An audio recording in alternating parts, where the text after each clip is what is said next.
Добре дојдовте во ова петочно издание на 24 анализа. Јас сум Менчата Насоваточи. Министерот за здравство ги повика граѓанските организации да ги мониторираат јавните набавки и да вршат анализа на ризиците од можна корупција. Колку може да биде пресудно нивното влијание во донесувањето на одлуките? Дали организациите се спремни на ваков чекор? Ке побараат ли од министерот конечно да има лекови за сите? Во студиото гости се Весна Алексовска од Сдруженијето за ретки болести живот со предизвици, Наташа Деспотовска-Димитриевска, Сдружение за детски диабетес Баланс МК, Александар Петров, Сдружение на граѓани Раст, Петровски, се извинувам, и Пепо Леви, многу познат од барањата за лекови и притисокот, нели, за да се дојде до лек, Сдружение на пациенти со хронична миелоична леукемија. Добре дојдовте на сите. Актуелниот министер за здравство Венко Филипче ги повика граѓанските организации да имаат увид во тендерските постапки и да ги мониторираат јавните набавки во Министерството за здравство, бидејќи од сега натаму ќе бидат централизирани. Колку вие како Сдруженија на пациенти сте подготвени да одлучувате во вакво нешто?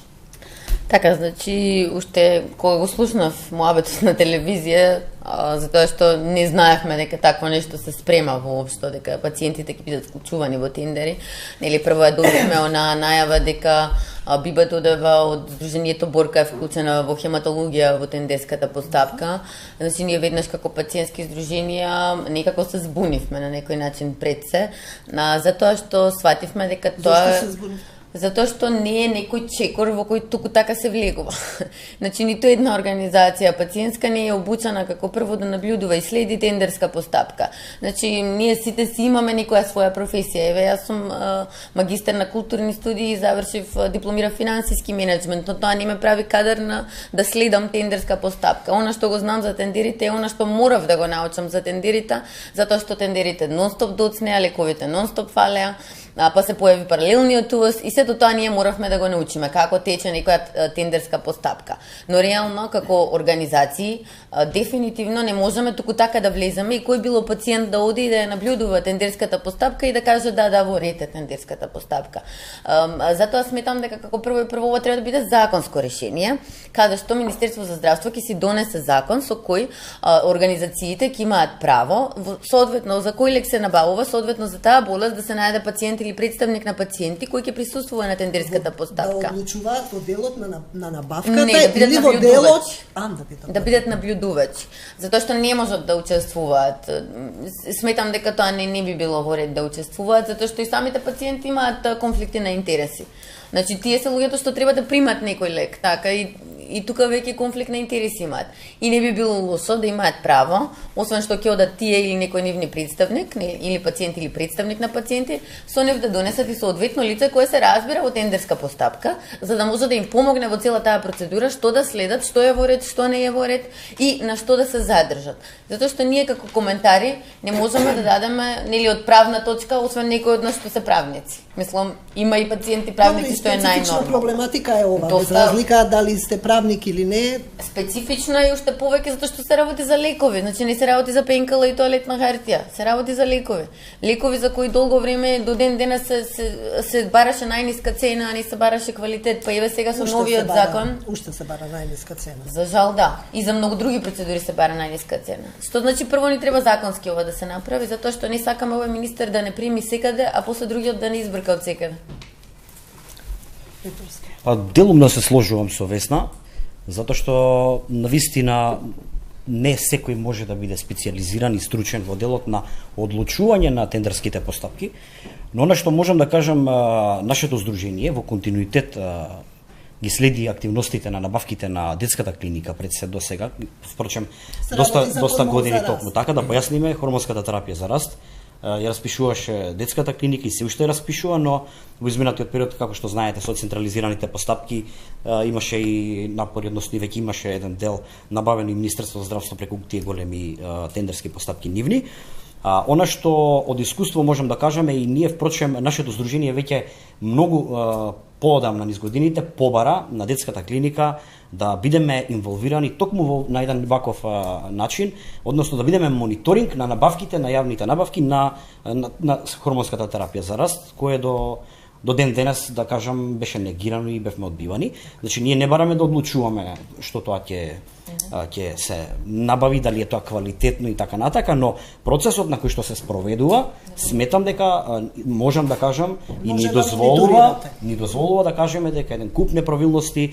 На крајот на денот еве само ќе компарирам дека една тендерска постапка може да се влече со месеци, да се доцни, а доколку ние би биле, како што и се влече, доколку би биле ние инволвирани во таквите постапки, навистина сметам дека тоа нема да им го дозволиме на директорите, на одлучувачите за тендерските постапки и благовремено би реагирале и сметам дека е донекаде и оправдано и за мене е во ред таа постапка да би биле инволвирани во одлучување на. Можете ли да одлучувате во донесувањето на ваквите одлуки, затоа што се сепак тие тендерски постапки навистина сериозни процедури и комплицирани на крајот на краиштата?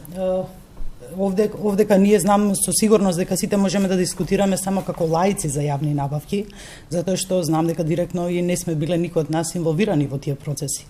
Меѓутоа, тоа не значи дека во иднина нема да консултираме и правни лица кои што ќе ни помогнат во овој дел, кои што веќе учествувале во овие процеси. На крајот на криштата постојат и граѓански организации, невладини кои што работат на овие процеси, кои што мониторираат јавни набавки. Мислам дека можеме заеднички да ги консултираме и да видиме на кој начин можеме да се уклучиме во овој мониторинг. Инаку секако е за поздрав, значи повикот на граѓанските организации да се вклучат во јавните набавки на лекови од страна на Министерството за здравство. Нашето здружение, например, веќе консултираше некои правници во однос на новој процес, да ни чисто да ни помогнат и да ни укажат во кој дел можеме да се уклучиме во тој мониторинг. Значи ни објаснеа точно процесот по кој што се одвива таа постапка. Значи јас би почнала некаде од почетокот, односно делот каде што мислам дека навистина треба да се вклучиме во овие постапки, а тоа е спремањето на онаа почетна тендерска спецификација, односно кои лекови ќе бидат вклучени нели за соодветни пациенти која терапија, затоа што ние како крајни корисници, а заедно нели со докторите си ги знаеме нашите потреби. Значи, меѓутоа како активни учесници во овие постапки навистина не се чувствувам спремна, дека сум спремна да влезам и да ги мониторирам. Меѓутоа ќе се обидеме. Не го одбивате министерот? Не, ни случајно. Јас ќе се обидам да бидам доста конкретен, во смисол дека навистина тој гест на здравствените авторитети го сметам како добронамерен гест. Меѓутоа, јас тоа го замислил малце поинаку. Односно, секој од нас води одредено здружение со одредена болест и тука имаме доста големи познавања, бидејќи сме долго години пациенти, бидејќи сме вклучени во се она што се случува во Македонија, во Европа, па и во светот. Ги пратиме тие иновативни лекови од доменот на нашата болест и така натака. Значи, јас тоа мислам дека требаше можда или треба да се направи малце на поинаков начин представник на пациентските организации да ротира во смисол кога што се набавува, кои лекови се актуелни како такви. Тоа е доста тешко да се све синхронизира, затоа што една клиника... Ќе дојдеме до доменот на лековите, но дали вие сте чувствувате спремни и дали можете да уочите корупција, непотизам, пријателски врски? Јас да. Види, менче, тоа се гледа од авион. Тоа не треба да видиш нешто посебно спремен да се види сето тоа. Меѓутоа, тука има други проблеми. Јас многу се слагам со Наташа дека ние сме многу позаинтересирани во одлучувањето кои лекови да се набават, него да изиграваме некои полицајци кои ќе откриват. За тоа, мислам, има луѓе кои се бават професионално со тоа. Ние можда треба да размислиме и здравствените авторитети треба да размислат малце што значи јавна набавка во смисол. Добро, сега се тргнаа, ми се чини и тие комисии кои беа едно големо бреме, да една набавка примера ради, донесена одлука за набавка на Тасигна беше донесена у месецот јуни 2017, се реализира негде 11 април, 12 април наредната година. Тоа е катастрофално, поготово за лекови кои ги нема, кои се за животно загрозувачки пациенти. Тоа е катастрофа. Тоа е катастрофа. Значи, тоа е една работа. Втора работа на која треба да се размисли кај набавка на лекови, тоа е таа негативна аукција. Колку е корисна таа негативна аукција? Ја имам впечаток дека преку таа негативна аукција ние плаќаме многу повеќе пари за одредени лекови него што треба. Ке се договорат двајца понудувачи, едниот ке застане. Ние сме имале случаеви да лек кој коштал 200 евра, 300 евра, од страна на клиниката е плаќан по 1900, по 1800 евра. Зборам за месечна терапија по човек. Тоа е катастрофа. Ја качуваат цената на тендерите, се договараат меѓу себе. Апсолутно. И какво влијание тука би можеле вие да имате како здружение, ако однапред две веледрогери се договорат за цени? Ама јас ке кажам дека тоа е некоректна цена и да се поништи тој тендер. Тоа можам да го кажам со пуно право. Ако знам дека у Србија тој лек кошта 200 евра или 300 евра, зошто ние да плаќаме 1500 ради таа негативна аукција? Сметате ли дека тука ќе го земат во обзир вашето влијание и дека вие можете да бидете транспарентни и да го изнесете тоа во јавноста? Мислам дека е многу ризично за секој еден што учествува. Докази, за да не можеме да извадиме реални писмени докази каде што може што е тоа да го... Можам ке донесам потврда од апотека што сум го купил у Србија лекот, како не можеме да донесеме? Али добро, тоа е обично кај иновативните лекови. Цената во регистарот во Македонија. Иновативните се всушност и за потешките болести. Апсолутно. Ама токму заради тоа треба да се примени кон друг начин на набавка, тоа што почна да го зборува министерот во последно време, дека ќе се прават заедно со директорот на фондот, разговара за менаџерски договори и за други начини на правење на договори за да се набавуваат лековите. Значи, оди директно кај производителот, но преговара со производителот, значи, за која цена би било. Тоа го прават и во другите европски земји, например. Апсолутно. Комерцијални договори кои беа забранети кај нас заради висок степен на корупција. Но во тој случај тука би било добро да бидат пациентските организации за да го следат тоа преговарање и договарање, па и самите да преговараат, затоа што ние станавме многу добри преговарачи, молејќи ги компаниите да симнат цена, молејќи ги да дадат донација, да помогнат во диагноза, да помогнат во следење на болеста, да донираат најразлични апарати и опрема. Значи, ние тоа сме го преговарале со години наназад. Цело време го преговараме тоа. Значи, веќе сме уходани во тоа и знаеме како работи системот. Иако некогаш многу полесно се договараме со некој надвор од Македонија која води производството на компанијата, отколку со институциите кај нас. Значи, тука кај нас, кога се регистрира лекот, имате во Агенција за јавни легови регистрација на лековите и тука веќе се договара некоја цена на лекот која стои. И ако стои 1500 евра, тендерот почнува одма од 1500 евра. Ама ако директно преговараш и ако таа цена не е јавна, за да стане референтна во другите земји околу нас, тогаш можеш да ја симнеш таа цена и до половината. Затоа што и некаде се менјаваат цените, се менуваат цените, зависи од тоа колку пациенти имаш.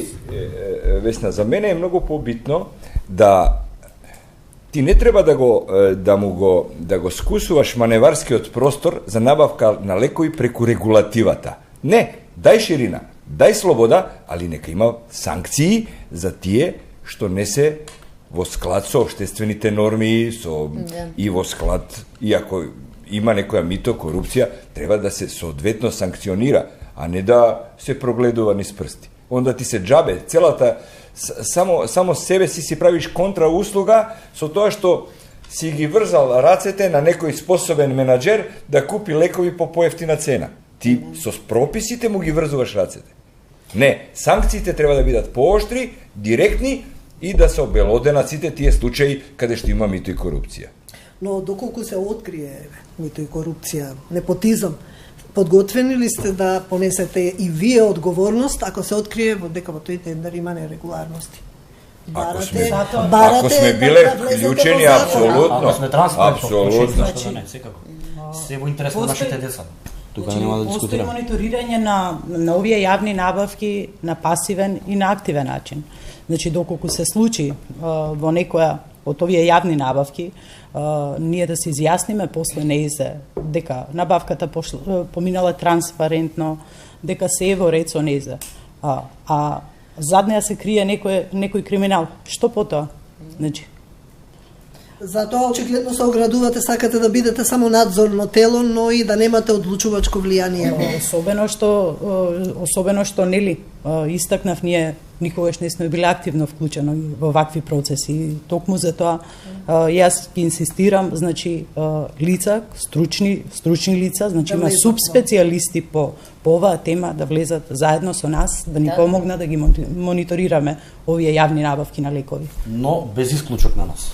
Без исклучок на нас секако. Значи повторно се враќаме на она дека го прифаќаме предизвикот. Тоа е европското мото. Ништо за нас без нас. Така е. Дали може би овој повик е и дел од некој политички маркетинг на Министерството за здравство? Дали верувате дека ова ќе успее на наше тло? Сите имате искуство надвор, ќе ми го раскажете малку подоцна, дали ова би успеало кај нас? Ние треба да имаме позитивен приод до секој случај, али не смееме да дозволиме формата да ја надвладее суштината. У секој случај. Ние не сме формалисти, нас формата многу малце ни значи, нас ни значи суштината. Добро е што нешто почна и нека иде така. Значи, ја навистина можам да кажам дека со голема радост гледам на можност да здравствените авторитети, Министерство за надворешни работи, Фондот за здравство, они се расположени за дискусија, за разговор. Значи, И тоа е веќе нешто. Тоа е голем напредок у однос на она што беше до сега. Јел, што е здравство? Здравство се лекари, пациенти и здравствените власти. Ако здравствените власти се спремни да влезат во диалог со пациентските организации, па ние 99% проблемите ќе ги решиме. Нас не ни треба, нас не ни треба некоја, што ја знам, баснословна скупо. Ние имаме фантастично добри лекари. Ние имаме добра и опрема на одреден начин. Ние немаме лекови. Джабе ти успоставиш диагноза на еден пациент ако не можеш лек да му дадеш да го излечиш, особено кај смртоносните болести, кај разни типови на канцер, кај ретките болести, кај леукемии. Им се врзани рацете, ниту можат протоколите. Меѓутоа, лекарите како професионалци кои примаат плата, некогаш се спремни и да пречутат одредени проблеми кои ги имаат. Еве, јас се сеќавам, значи ова медицина базирана за лекови, точно е пропишано дека лекарот ќе биде повикан на одговорност ако не одговара прволиниска терапија, а он не препише второлиниска терапија. Како ќе ја препише кога ли го нема? А му пишува дека ќе биде повикан на одговорност. Токму затоа јас, например, мислам дека и од страна на лекарите треба малку да постои поголема иницијатива во решавање на овие проблеми. Мислам дека е крајно време да се стави точка на оној мол кој што владееше долги години наназад. Еве конкретно за дијабетесот ќе зборам. Значи ние веќе 4 години, 4-5 години наназад, значи имаме огромни проблеми со кои што живееме, се соочуваме, секојдневно се бориме од страна на ендокринолозите, без разлика дали од клиниката адултни или детска клиника, не слушнавме, значи, во јавноста ниту еднаш збор, значи, за да не излезат во пресред и за подршка. Мислам дека е крајно време дека на крајот на криштата ние имаме комисија, национална комисија за дијабетес, со која што мислам дека треба да активно да соработуваме како пациенти и да се вклучат во борбата која што ја водиме, значи за едноставно за подобра терапија, за иновативни терапии. Спомнавте пред малку и конфликт на интереси кај пациентите, значи малку и обратно. Дали компаниите сега можат да извршат притисоци преку здруженијата на пациенти, па тука да дојде до конфликт на интереси, да се протежираат одредени компании? Тоа е најнормално на свет да се случи и тоа. Ние како здружение веќе имаме превземено мерки против тоа, значи имаме етички кодекс, каде што според тој етички кодекс ние никогаш не финансираме одреден проект само од една компанија фармацевска, значи тој мора да биде поддржан од најмалку 3 фармацевски компании и дополнително да биде поддржан и од волонтери, нели, и од други донации, за да не биде дека една фармацевска компанија го контролира проектот и програмата на здруженијето. Значи тоа ќе биде многу погрешно. И многу погрешно ќе биде сватено и во јавноста. Затоа што ако тебе те финансира една компанија, значи дека ти си лицето на таа компанија во тој случај. И тука веќе имаш голем проблем. И веќе сте обележани. И веќе си обележан. Значи тоа се случуваше и во поранешни времења кога пациентските организации ни беа обележани и докторите беа обележани дека се платеници на фармацијата. Ни требаше многу долг период за тоа да го на некој начин да го тргнеме, да ја тргнеме таа завеса и да покажеме дека сме независни, и од политички партии, и од фармацевски компании, и од доктори. Ние сме зависни само од пациентите. Кога пациентите кажуваат нешто, ние како представници на пациентите мора да го кажеме тоа. Не смееме да молчиме пред ништо. Добро, види, тоа е многу деликатно прашање, Јела. Тоа е врло специфично од асоциација до асоциација. Апсолутно. Ако ти имаш широк диапазон на лекови, ако имаш разни програми каде што можеш да вклучиш повеќе фармацевски куки, ќе ги вклучиш. Ако не, мене во минатото многу често ме обвинуваа дека го протежирам Новоартис. Ја викам, да, точно е дека го протежирам. Па никој друг светот не го произведува тој лек освен Новоартис. И како да не го протежирам јас тој лек? Значи, ние не треба да се плашиме дека нас некој ќе ни залепи.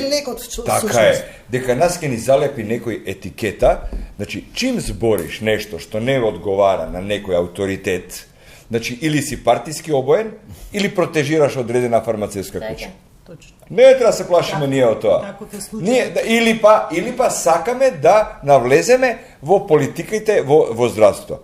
Баш ние гаеле нас за политиките од здравство. Ние од мака влеговме и организиравме нека биде све у реду, па нашите организации нека бидат мртви. Сте правеле колку притисоци заедно со нас. Апсолутно. Апсолутно. Така да тоа... Но има здруженија кои што се раскарани меѓу себе, здруженија од една бранша, еве јас ќе ги спомнам, хемофилија, имаат 3 здруженија, па не се сакаат, па не знам какви интереси, што, така да прашањето е, мислам, сепак на место. Апсолутно. Затоа сега правиме напори да се здружиме. Еве започнавме со Биба од Борка, со Милан од Хепар, со Виолета од Живот на Искраината, со Пеперутка, еве се приклучија и Пепо, и Бојан од Диабетис, значи ќе се приклучат и повеќе организации, значи моментално имаме околу 15 организации собрани, ќе се собереме и 30. Сакаме да застанеме заедно зад барања кои на сите нас не значат. Значи нема да бидат индивидуални барања, мене ме боли, тебе те боли, ќе бидат генерални барања, што би сакале да се подобри во нашето здравство, во нашиот здравствен систем, дали било тоа Министерство за здравство или Фондот за здравствено осигурување или можеби Министерство за труд и социјала, сите тие треба да се соработуваат меѓу себе, па дури и со Министерство за финансии и Министерство за образование, за овие проблеми да се решат долгорочно. Затоа што ние долго време наназад од министрите за здравство и од директорите и на клиниките и на фондот гледаме како се прават краткорочни решенија кои на краток рок носат поени. Но не гледаме некои долгорочни решенија кои сега можеби нема да се многу популарни или ќе биде тешко да се остварат, но за 3, 4, 5 години ќе видиме напредок.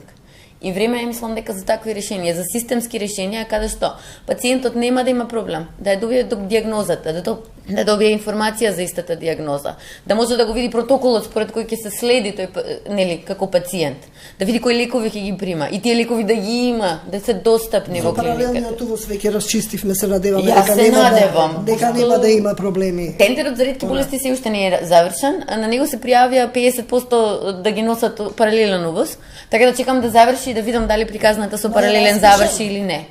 Отворен е, уште не е затворен. Јануари почна, јуни го отворија и еве сега чекаме да се почне и аукцијата и да заврши приказната, па да видиме, нели, дали ќе има од паралелен и ќе нема паралелен. А од друга страна, тука е и другиот проблем, каде што еве, ќе дадам еден пример, лекот за фамилијална амилоидна полиневропатија. Значи, зборуваме веќе година и пол колку е итен, затоа што ако пациентите не го примат во една фаза од болеста, после е касно и џабе, нема да можат да го примаат лекот. Значи, веќе сме стигнати до момент каде што еден пациент веќе нема да може да го прима тој лек. Што значи тоа? Толку. Тоа значи проблем. Тоа значи дека ќе има палијативна нега до крајот на животот кој нема да трае многу долго. Затоа што лекот се чекал премногу долго да се набави. Значи, кога зборуваме дека е итно, ми се чини дека не слушаат доволно. Дури докторите зборуваат дека е итно. Така е. Така е. Јел ова што зборува Весна многу е битно да ние како пациентски организации за поедини работи имаме заеднички настап. Без разлика дали сме членки на Алијансата или не сме. Еве сега правиме еден покушај и тоа е еден обид и тоа е стварно за поздравување. Јер ние до сега што сме правиле? Ние сме гаселе пожари. Да. Ние сме иделе ад хок од време на време луѓе умираат, дајте лек да набавиме. Сега е многу подобра ситуација, барем на хематологија, зборам од аспект на хронична миелоична леукемија. Тука сега со набавка на овата сигната, значи со нилотинибот, ние веќе имаме еден диапазон на лекови на овој или на оној начин, со донации, со ова, со она, каде што сакаме сега малце посистематски да ги решаваме натрупаните проблеми. А има многу натрупани проблеми и ние заеднички во координација со Весна, Биба, Александар, Наташа, спремаме сега еден допис до Министерство и каде што ќе ги набележиме проблемите и да им го испратиме да бидат спремни за еден диалог, за еден разговор, не мора да биде многу широк, јер малтене не мучат истите проблеми. Да. Скоро сите пациентски организации. Тоа е, ние ги набројавме тоа се едно 10-15 точки, али не да остане само на разговор и на бар. Ние у 90% случаеви кога идеме кај министерот или кај некој здравствен авторитет, ние нудиме и решење.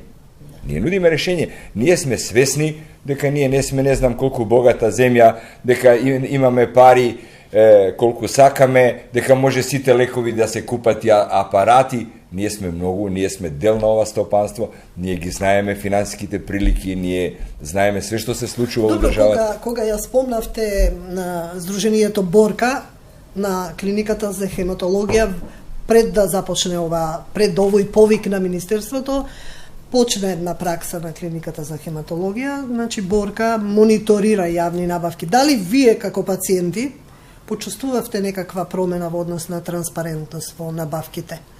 Морам да бидам искрен, не, а не знам ни она колку учествува во работата на таа комисија.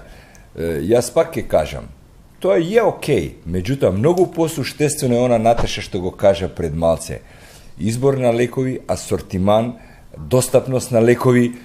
За мене, дали они го платиле лекот, тоа треба да водат тие што ја чуваат касата, а не ние да водиме сметка дали они го платили 1200 евра или 1000 евра лекот.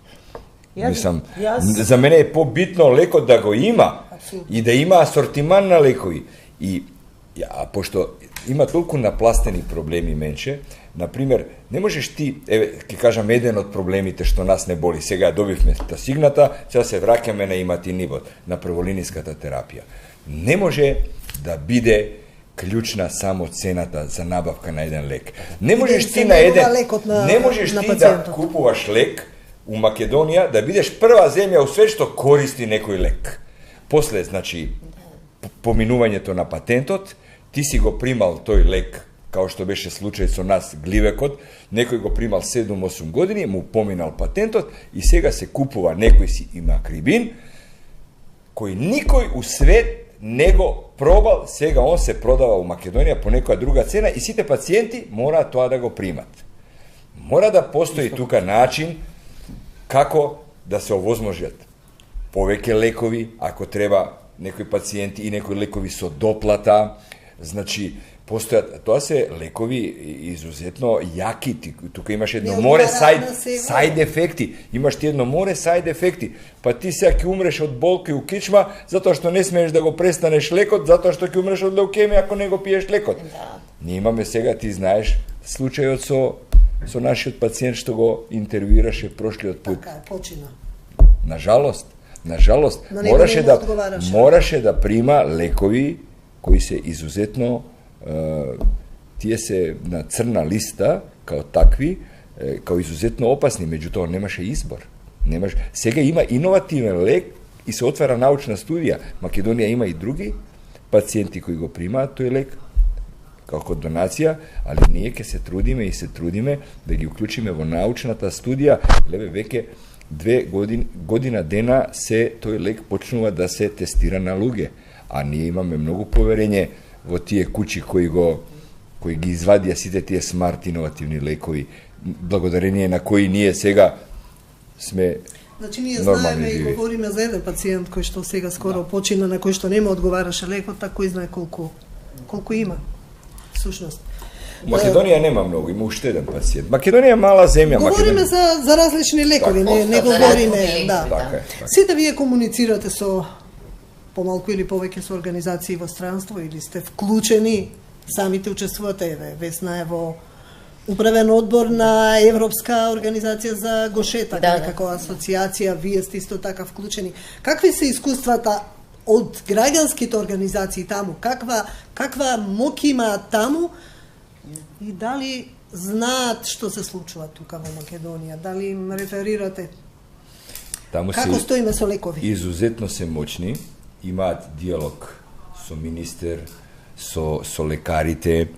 Таму се работи на подигнување на, додека ние се боревме за живот, кај нас беше survival, се боревме за лекови, они се бореа за подигнувањето на свеста кај пациентите. Тоа беше за мене демагогија, да ви кажам искрено во почеток. Сега ја подигање на свеста, да работам на подигање кај свеста кај заболените од леукемија, а 50% ги гледаш оваа година, другата година пола од нив нема и така дале, нема лек, тоа беше смртоносна болест која коси. И беше различно работат, различно европските организации сите различно работат и во Европската ГОСЕ алијанса во еден дел од својата работа има и хуманитарна програма која ја води заедно со фармацевтските компании, значи буквално со голем број на дискусии, разговори и преговори беше донесена одлука уште пред не знам, многу години, значи ја бев еден од тие пациенти на донација, значи доаѓаат барања до самата Европска ГОСЕ алијанса, најчесто тие барања за лекови доаѓаат од Македонија, Србија, Албанија, Косово, Индија, Пакистан, Африка, значи тука се барањата. И наеднаш Србија превзема пациенти, Албанија почнува да превзема пациенти, Македонија ги превзеде пациентите и тоа веќе е убаво да се гледа, дека државата почнува да се грижи за пациентите, но самата Европска организација, значи, испраќаше доктори кај нас, испраќаше луѓе кај нас да зборуваат колку е важно пациентите, не само со гошеток, туку уопшто со ретките болести, дека им е потребна терапија, затоа што се ова хронични болести. Ова се болести кои носат последици кои не можеш да ги вратиш ако не ги лечиш. Зошто децата да бидат со ментални и физички последици ако можат да бидат живи и здрави, ако можат да имаат нормален живот, да имаат семејство, да имаат работа и никој да не знае дека се болни.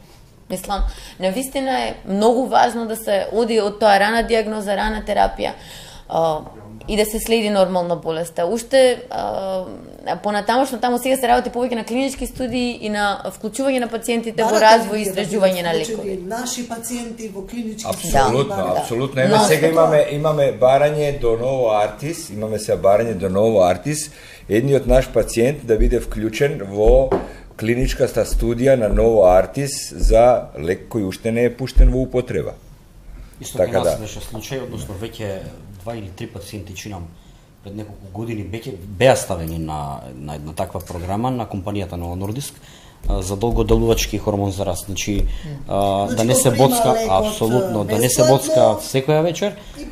И они зимаат добрска да го снабдеваат, па зашто тој лек како се покаже како добар, како што бевме ние. Тоа е многу добро, да, значи исто имаме еден пациент од ГОСЕ што е на орална терапија, кој почна со клиничка студија и до ден денес се уште прима од Джензен Санофи, ма испраќаат таа орална терапија. Си ја зема врската, тие викаат дека дури и да се набави орална терапија во Македонија за други пациенти, тие ќе продолжат да го донираат овој пациент, се со цел нели да се намали цената, да може и други пациенти да ја примаат таа терапија, затоа што друго е да се боцкаш, друго е да имаш апчиња.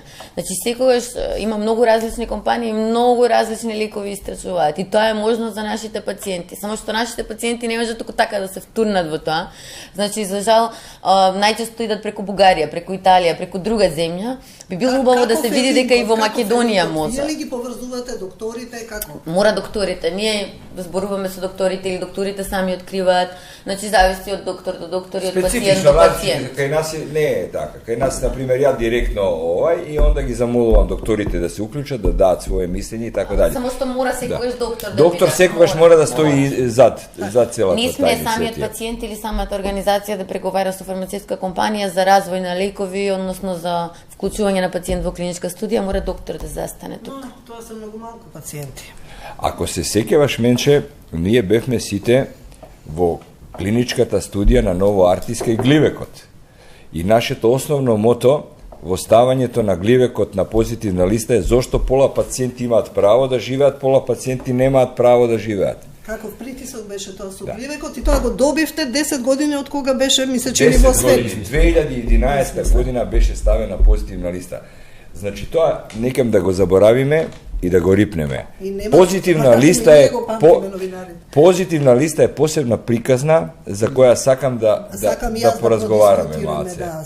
Кај нас не е отворена со години. За жал. Сите сакаме да се отвори. Не, али тоа е Пандорина кутија, окей, али ние мораме на проблемите да им погледнеме во очи. Мора. Дали од вака на овој отворен повик која ќе настапите, ќе побарате, едно од барањата ќе ви биде и позитивната листа промена. Затоа што ми се чини дека ова раководство, ова структура сега почна обратно од објектите наместо од пациентите. Дали се согласувате? Сега јас како не само, но се тргна кон изградба на објекти наместо кон воопшто не чини ништо да се смени комисијата за позитивна листа и да се внесат нови потребни објектите потребни се, но во Министерство за здравство имате 200 административни, секој може нешто да работи таму, не мора се министерот да работи. Лековите секогаш треба да бидат приоритет, јер ние фактички гасиме пожари. Ние добивме сега тасигна, меѓутоа, ние немаме никакви гаранции дека таа тасигна ќе добиеме и до година, бидејќи не е влезена на позитивна листа, бидејќи она е набавена како гаснење на пожар. Се ја одвоија средства, ние отидовме со предлог решење кај министерот, уште во оној краток временски период кога беше Таравари. Преку Агенција за лекови? Така е, преку тендер. Уште се тие лекови. Така е. Значи ние до ова година сме покриени. Меѓутоа имаме намера да сега веднаш есента сериозно поразговараме со министерот да не вклучат, да влеземе во некој, дали ќе влеземе во фондот, дали ќе се обезбедат средства преку фондот, или преку биро за лекови, или преку клиниката, или преку позитивна листа, нас тоа не интересира. Значи мора да има континуитет, Што ќе правиме сега ако им кажеме после 1 јануари нема више неизвестност колку чини тој лек? Месечна терапија да се околу 2000 евра месечна терапија по пациент. Кој може да си го дозволи? Никој. Може само да продаде све што има и пак ќе дојде во ситуација продал, више го нема, не може тоа така. Тоа е изузетно. Вие ќе барате да бидете вклучени во тендерот за инсулини? Да, тендерот за инсулини. Тој е 2 годишен или 3 годишен? Така, и е многу важен, затоа што создаде големи проблеми. Создаде многу проблеми во период од 4 години наназад. Значи, односно од воведувањето на оној фамозен или паралелен увоз на лекови, инсулините во речиси 80% кај нас доаѓа преку паралелен увоз, имаше голем сомнеж и се уште има сомнеж во нивниот квалитет и покрај нашите барања и инсистирање до Агенција за лекови, до Министерство за здравство да се испитаат инсулините, нели? Имаме одговорот таму дека инсулините редовно се испитуваат, дури сега Каде се испитуваат? Немаме таква информација. Ниту имаме увид каде били испитани и колку навистина се тие квалитетни. Ниту даден извештај и покрај писмен, уште во септември месец, уште во септември месец ние писмено барање поднесовме до Агенција за лекови конкретно, значи просто да направи еден увид од тоа од каде точно, значи, се добавуваат инсулините, како се чуваат на местото од кај што се купуваат во Турција, значи дата логер листи на чување на температурата до овде. На хладниот ланец, на соодветна температура. Складиштењето овде кај нас по магазините на која температура се чуваат, никогаш не добивме извештај и одговор. Што се случува може со би инсулините. сега ќе имате можност, ако бидете вака вклучени. Јас верувам дека ќе биде така. Ако сме ние сложни, можеме многу да направиме.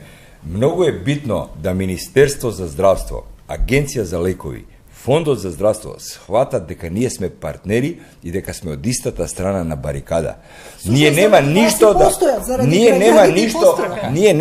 она што они разложно ќе кажат дека е тешко изводливо, ќе го постпонираме за година, за две. Мислам, ние сме захвални соговорници сега да не се фалиме.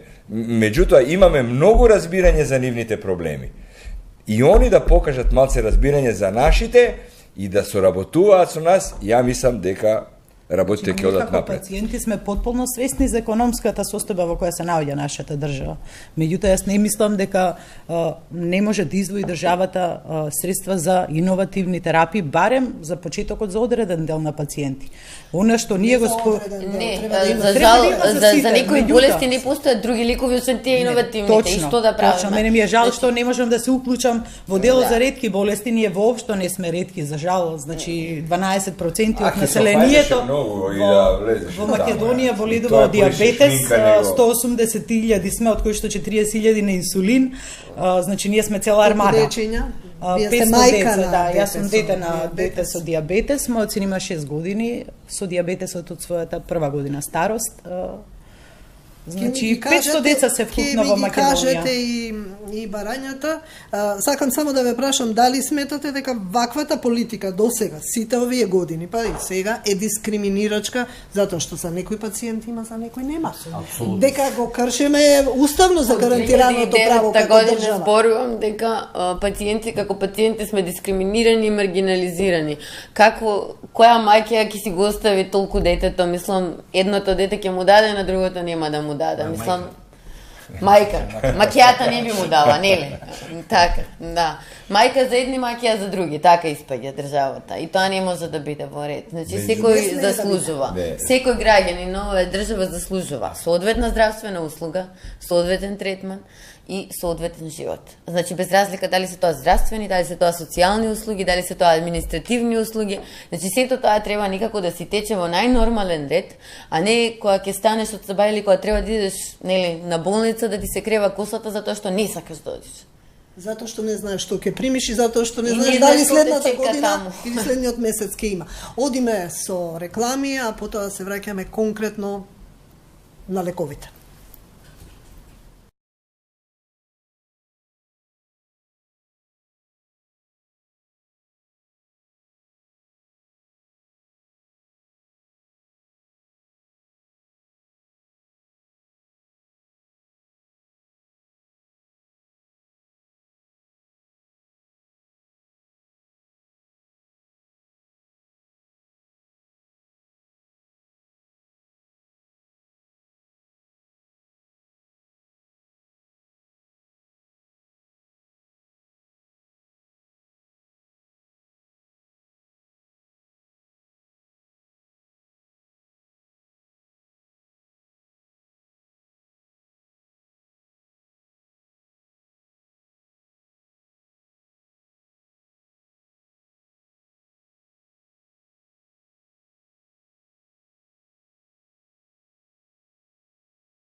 Се враќаме повторно во студиото, говориме за предлогот на министерот за здруженијата да влезат и да ги мониторираат јавните набавки.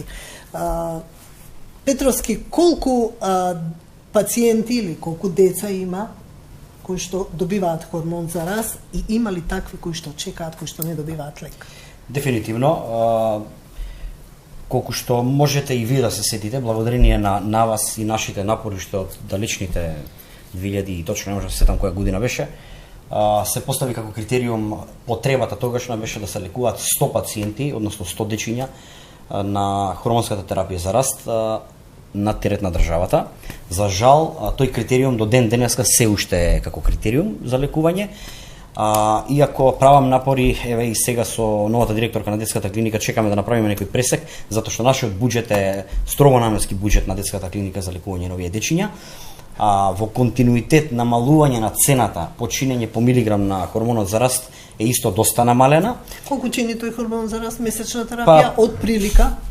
Точно не можам да кажам, но просек зависно е од дозирањето на детето, дневната доза, односно месечната, затоа што се зима тромесечна динамика, веќе почне и тоа да функционира, што е добро. По благодарение на нашите напори, можам од прилика да кажам само овај неофицијален податок, некои си од 300 до 600, можеби 700 евра месечно лекување на еден пациент, на едно дете. Колку деца чекаат? Има ли деца што чекаат? Сигурно има, неофицијален е податокот, затоа што овие пациенти кои што јас ги кажувам се само нели од муавет помеѓу Значи, десетина години се само 100 пациенти, а бројот дефинитивно, расте. дури во континуитет беше бројката испод 100, дури имаше и веќе има и предистражна постапка, јас колку што знам еден портал излезе со таква изјава дека има предистражна постапка за злоупотреба на буџетот во изминатиот период за хормонот за раст. Сигурно има уште можеби минимум 60 на дечиња кои што секојдневно чекаат за да започнат со лекување, при тоа се чека на некој пациент да биде исклучен, да заврши во неговото лекување, да се стави нов пациент. Тоа е нешто што е навистина за мене дискриминирачки недозволиво и затоа апелираме што поскоро да се направи тоа ревидирање на буџетот, затоа што проста е математиката, веднаш може со истиот буџет, 51 милион отприлика е годишен за лекување на сите овие 100 пациенти, сметам дека, верувам дека уште истиот не е скратен. Нема пари за децата. Што значи дете да чека за хормон за раст? Што за неговото здравје ќе значи? Значи тоа е дефинитивно страшно, како да кажам, на долгорочно, зависно од дијагнозата заради зашто ќе го прима хормонот за раст. Не е само кога зборуваме хормон за раст дека некој дете треба нели да го пораснеме, па утре во општеството да биде исто со сите дечиња и да не биде повлечено заради, но и тоа е еден исто голем проблем, но има дечиња кои што навистина од виталните органи имаат потреба за стимул на целиот систем на организмот. За жал многу ретко односно многу често се случува да пациенти доаѓаат и велат со години чекаме, никако да стигнеме на ред. За жал, навистина, јас сум тука доста бескрупулозен. За 60 деца да набави хормон за раст. Па, точната бројка не можам да потврдам колкава е, но мислам дека можеби да е поголема, затоа велам тие се пациенти неофицијални, затоа што не се во официјалните листи на чекање, дури мислам дека можеби намерно не се ставаат во официјални листи на чекање, за да немаме официјални податоци утре ние да кажеме да еве има толку пациенти. Него се чека, се тактизира нешто.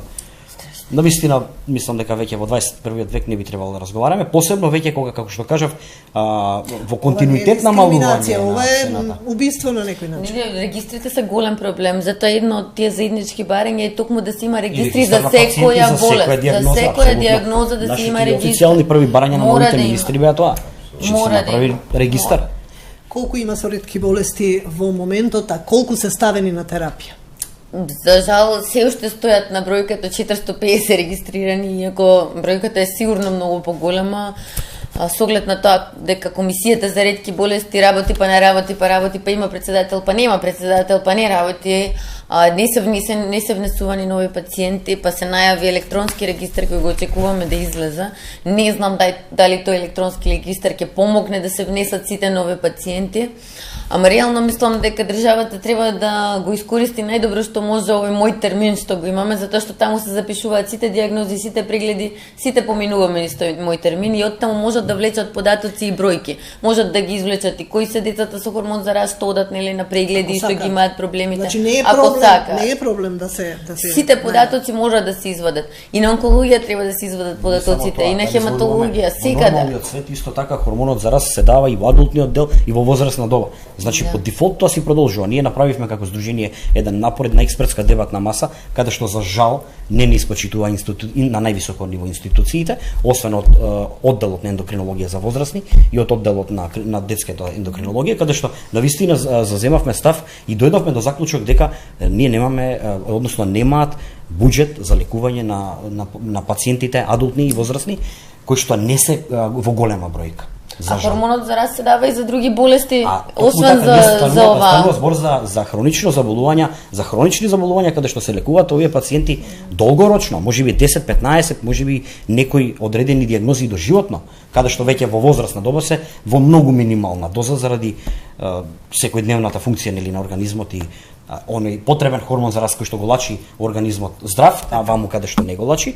Навистина станува збор за некоја сума која што не е, верувам, толку ли се проблем тие пари од акцизата за цигарите и алкохолот за ретки болести одат 3%, но јас тука имам податок дека и тие не одат таму. Буџетот не мрдна од 3,5 милиони евра, не е мрднат. Јас не знам како може со тој буџет да се набават сите лекови. Бројот на пациенти расте, бројот на лекови расте, не може да е тој буџет. 266 милиони денари 2015 биле, а префрлени се само 88 милиони денари. Тоа се 33% каде отишле другите пари наменети за ретките болести. Не знам кај отишле, ама не отишле кај пациентите сигурно. Сигурно отишле во некои административни работи кои не ни се познати. Она што ме мачи е, како што спомнав и претходно за болеста ФАП, нели го чекаат новиот лек пациентите, некој нема да го дочека. Пулмонална фиброза исто, еден пациент умре, другите што останаа и тие чекаат, за нив нема ни на тендер лек се уште. Значи има уште многу болести кои не се ни регистрирани, кои не се ни зафатени да се решаваат.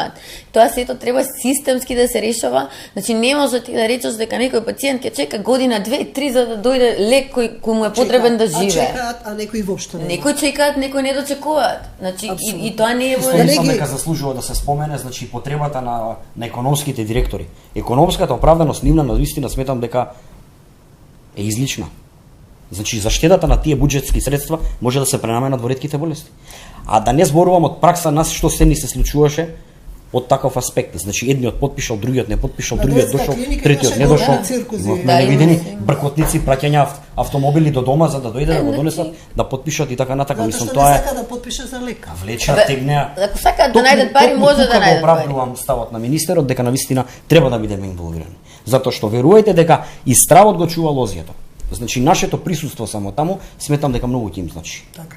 Да не ги заборавиме децата кои што имаат потреба од пумпи, 21 век сме, да им го олеснеме животот, да живеат квалитетно. До каде е таа работа? Како вие се снаоѓате како мајка на дете со диабетес? Купувате, имате, значи Михаел, со тие дневно колку боцкања? Добро да се контролира диабетесот на годишно ниво се 5000 боцкања, независно дали тоа е за мерење гликемија или за аплицирање на инсулин. Значи ние живееме еден живот на постојано боцкање.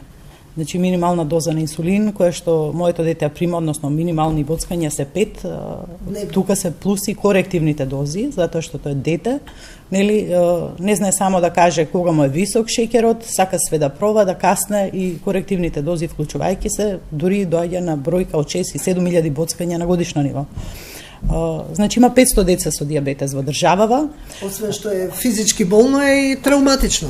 Секако дека е травматично, меѓутоа побаравме систем за континуирано следење на гликемии безболно кај децата, за мониторирање постојано. Значи станува збор за еден систем, флеш мониторинг систем. Тоа е сензор кој се аплицира на раката, се менува на секој 14 дена и на тој начин имаме ние постојан увид во гликемиите на детето.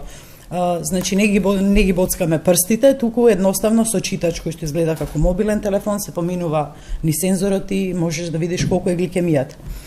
Значи тоа се модерни технологии кои што во светот напред ние говориме уште дали имаме или немаме лекови. Ние говориме уште и какви инсулини примаме. Значи, еве кога зборевме веќе за тендерски, и какви лекови. Пред некој ден повторност нема. Немаше одреден вид на инсулин, Лантус конкретно, ние реагиравме и до дистрибутерот и до Министерство за здравство. Значи, добивме два различни одговори, во секој случај ни соопштија дека од понеделник повторно ќе го има. Затоа велам дека мора да се уклучиме во подготовка на таа тендерска спецификација, затоа што не смееме да дозволиме, како на нас, зашто беше 4 години секој месец да има инсулинска криза. Таа инсулинска криза ја произведува токму тоа нерационално набавување на тие инсулини. Значи, може во секој момент Министерството за здравство да направи пресек и да види во моментот колку луѓе примаат и каков инсулин. И точно според таа бројка за наредните 2 години, за наредниот 2-годишен тендер, да нема никакви проблеми. Да нема никакви проблеми. Значи, согласно преваленцата моментална на инсулин, може да набави, како што е пракса во светот, 10% повеќе ние да немаме инсулинска. Купувате игли, тие ленти се жалат на апаратчињата за мерење. Како што знае веќе цела јавност, ни се катастрофа, без никаков критериум, значи, односно, стандард за квалитет. Пак ќе кажам, значи во овој дел мора да се уклучи, значи не само ние како пациенти, туку и докторската фела, еве Националната комисија за дијабетес да даде, значи некои правци, односно да побара по кои стандарди со колкави отстапувања ќе бидат глукомерите, за да можеме ние кога мериме гликемија да дојдеме до некоја реална вредност, затоа што стапките кои што ги прават овие глукомери понекогаш знаат да бидат фатални. Пред известно време пациент заврши во кома, во хипогликемична кома, измерил гликемија 20, аплицирал корективна доза на инсулин, за отпосле да му текне да премери со друг апарат гликемија за да види него дека гликемијата му е 5, но веќе било касно и тој западнал во кома. Страшно.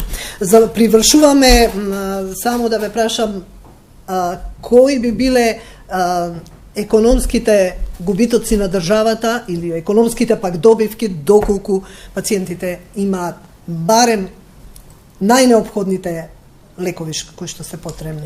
Колку губи државата со ова? Од една страна се чини дека добива, заштедува на лекови и на пациенти, но очигледно дека губи. Да. Многу кратко. Прво, ја морам да кажам сега дека генерално сум задоволен со асортиманот на лековите од доменот на миелоична хронична леукемија и можам да кажам дека сум задоволен и од соработката со клиниката. Значи, ние сега се вртиме... Конкретно мораме да завршуваме. Да, еве, јас викам, ние, кај нас е мал број на лекови. Ние имаме Golden Rush лекови, тоа се 5 лекови познати во светот, еве може камерата, ако може да ги фати, еве не знам, вака, или таму. Значи, тоа се Golden Rush, тоа се 5 лека. Ние на овој или на оној начин ги добиваме тие лекови. 2 лека се набавуваат, 2 имаме донација, само еден ни недостасува, сега покушаваме и тој што е во научна студија, значи, меѓутоа, системски треба да се решат работите. У тоа е проблемот. Та сигната, ние немаме никаква гаранција дека до година ќе ја имаме, иако ја имаме оваа година. Така. Значи, тука е бидејќи бојазна. последиците од болеста се фатални. Нешто се, освен што се фатални за пациентите, носат Меѓутоа, ние имавме семејствата и економски губиток на државата, лекувањето чини... Нелекуваните пациенти кај нас на долгорочно ја чини државата. Ќе заболат од еден само да го кажам, мислам дека е многу битно и многу важно. Ова се патентирани лекови. За оној лек, каде што е поминат патентот, тука се проблемите и тука треба исто да настојуваме да најдеме соодветни начини во асортиманот, во непречестото менјање на лекови, на терапија, избор на лека и пациент, секој пациент различно реагира, има едно море сајд ефекти и така натака. Тоа се проблеми кои треба да се решаваат. Сето ова ќе му го кажете, ќе имате прилика да му го кажете на министерот. Ви благодарам на сите што бевте гости во 24 анализа. Вам, почитувани, ви благодарам на вниманието. Останете и понатаму да ги следите програмите на 24 телевизија. Пријатно!